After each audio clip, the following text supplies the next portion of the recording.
Hi everyone, welcome to my channel. Before I explain about the materials, first please let me introduce myself. My name is Rosalind Esha Dominic and I'm from English Educational Department 2021B. Nama saya Rosalind Esha Dominic, saya dari kelas Pendidikan Bahasa Inggris tahun 2021, kelas B. Di sini saya akan menjelaskan tentang salah satu bagian dari Branches of Language, yaitu phonology. Apa itu phonology? Phonology adalah cabang dari linguistics yang mempelajari tentang dua hal, yaitu phonetics dan juga phonemics. Yang pertama, kita akan membahas tentang phonetics. Apa sih phonetics itu? Phonetics itu mempelajari tentang how to read the sound, how to pronounce the sounds, how sounds are transferred, dan how sounds are heard. FYI, ternyata phonetics itu juga dibagi lagi loh menjadi 3 cabang. Dan yang pertama itu mempelajari tentang bagaimana bunyi bisa dihasilkan oleh alat bicara manusia. Itu namanya articulatory phonetics. Yang kedua, itu mempelajari tentang bagaimana suara ucapan ditransmisikan. Yang kedua itu namanya acoustic phonetics. Yang ketiga, itu mempelajari tentang bagaimana bunyi ujaran bisa terdengar. Itu namanya auditory phonetics. Dalam articulatory phonetics itu ada yang namanya organs of speech.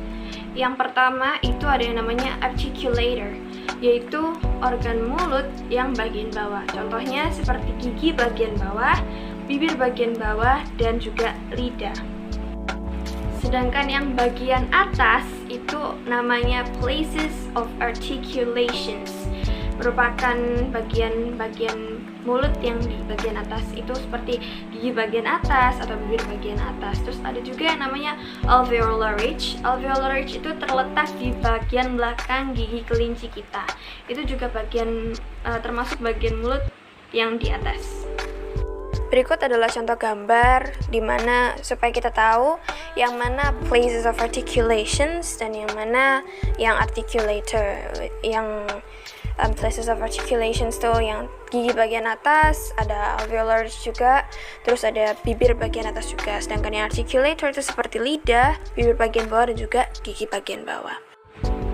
Kita juga mempelajari nasal sound dan juga stop. Apa sih nasal sound dan stop itu? Nasal sound merupakan bunyi yang dikeluarkan dengan aliran udara yang keluar melalui rongga hidung. Sedangkan stop itu adalah di mana aliran udara itu berhenti total di dalam mulut kita. Salah satu contohnya adalah mendeskripsikan bunyi t. Gimana ya cara mendeskripsikan bunyi t itu? Yang pertama dimulai dari articulator, yaitu ujung lidah yang menyentuh bagian alveolar ridge. Kemudian udara yang di dalam itu berhenti total atau yang dinamakan dengan stop. Dan setelah keluar itu menghasilkan letupan, kemudian menghasilkan bunyi t, t, t. Kalian bisa praktekin itu juga di rumah dan membuktikan bahwa ternyata ujung lidah kalian itu benar-benar sesuai dengan deskripsi yang barusan saya sampaikan. Ujung lidah menyentuh alveolar ridge, kemudian udaranya stop di dalam, berhenti total, dan terjadi letupan dan menghasilkan bunyi t. Selanjutnya kita akan membahas tentang manner of speech. Kalau tadi kita mendeskripsikan bunyi melalui organs of speech, kali ini kita akan mendeskripsikan bunyi dengan contoh seperti tabel yang akan saya tampilkan setelah yang satu ini. Ini adalah contoh gambar tabel yang saya maksud sebelumnya. Ada tulisannya manner of articulation. Yang pertama itu ada stop, yang berarti bunyi aliran udara terhambat dan menghasilkan letupan. Yang kemudian ada yang kedua itu fricative, bunyi yang menghasilkan desis. Kemudian ada affricate, itu bunyi aliran udara terhambat dan desis. Yang kemudian ada nasal. Nasal itu bunyi yang dihasilkan dengan udara yang keluar melalui rongga hidung. Kemudian ada liquid atau bisa disebut dengan lateral. Ketika menghasilkan bunyi, udara terhambat tapi berada di sebelah kanan dan kiri pipi. Kemudian yang terakhir ada glide. atau bisa disebut dengan semi-vowel, sebuah konsonan yang memiliki bunyi seperti vowel, yaitu sesuai dengan contohnya ada W dan juga Y. Kemudian di situ ada yang namanya voiced dan voiceless sound. Yang dimaksud dengan voiced itu adalah ketika kita mengucapkan bunyi tersebut, itu pita suara kita itu terasa bergetar. Kalau voiceless sound itu ketika kita mengucapkan bunyi tersebut, itu pita suara kita tidak terasa bergetar. Nah, jika sebelumnya kita sudah pernah mendeskripsikan bagaimana cara menghasilkan bunyi dengan organs of speech, kali ini kita akan mendeskripsikan bunyi berasal dari place of articulation dan juga manner of articulation. Contohnya adalah bunyi de.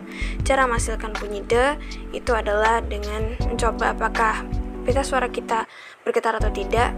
De itu berarti jika bergetar, de itu voiced. Kemudian de itu ada di kategori alveolar, berarti voiced alveolar. Kemudian saat mengucapkan bunyi de, itu udara terhenti total di dalam mulut kita, stop. Yang kemudian terakhir konsonan. Berarti bunyi de cara mendeskripsikannya adalah voiced alveolar stop consonant. Sampai di pembahasan yang kedua, kita akan membahas tentang apa itu phonemics. Phonemics itu mempelajari tentang how sounds are used, dimana itu dibagi lagi dalam fonem, dimana fonem itu memiliki arti the smallest significant unit of language. Fonem itu bisa membuat perbedaan makna dari pengucapan yang berbeda juga. Contohnya p dan p, pin dan juga bin, yang dimana pin sendiri pada umumnya ya memiliki arti yang sangat berbeda dan pengucapan yang mungkin terdengar hampir sama tapi beda dari bin. Pin memiliki arti ya peniti, jarum, atau bros juga bisa. Sedangkan bin sendiri biasanya diartikan sebagai wadah atau lebih common kita tahu sebagai bin tempat sampah, trash bin, seperti itu. Okay, I think that's enough from me, yang dimana saya sudah menjelaskan tentang phonology dan dibagi menjadi dua, yaitu phonetics dan juga phonemics, beserta dengan contoh-contohnya dan juga gambarnya. Thank you so much for watching my video. Don't forget to like, comment, dan share ke teman-teman kalian. And once again, thank you very much, and I will see you guys next time. Thank you, bye-bye.